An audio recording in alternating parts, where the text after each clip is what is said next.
শিখেছি শিখেছি কেউ জানো এরকম যে আমার এই বন্ধু বা বান্ধবী ব্যাকরণ মানে বাক্য রচনা করতে পারে না, কেউ জানা আছে?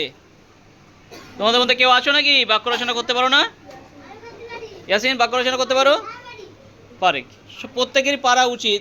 যদি আমি এখন বলি ইয়াসিন দিয়ে একটা বাক্য রচনা করো, ইয়াসিন কি বলবে? কারণ আমি নেগেটিভ কথা বলতে নেই, পজিটিভ কথা বলতে নেই। ইয়াসিন একটা ভালো ছেলে, ঠিক আছে? হ্যাঁ, ঠিক আছে।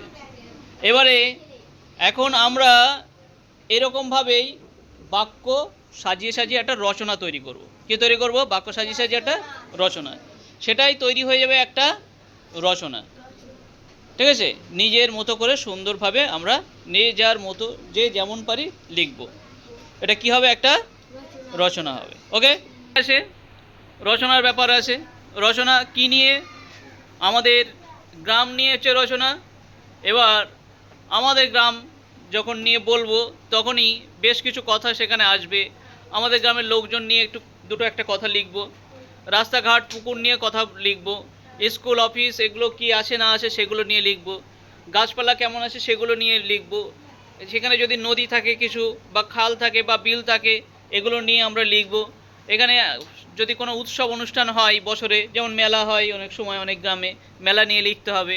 এবং পরস্পরের সাথে গ্রামবাসীদের মধ্যে কেমন সম্পর্ক, আমরা কেমন সম্পর্ক একে অপরের সাথে বজায় রাখি সেটা নিয়ে যদি আমরা কথাগুলো লিখি, দুটো করে যদি আমরা বাক্য লিখি, আমাদের একটা বড় রচনা হয়ে যাবে।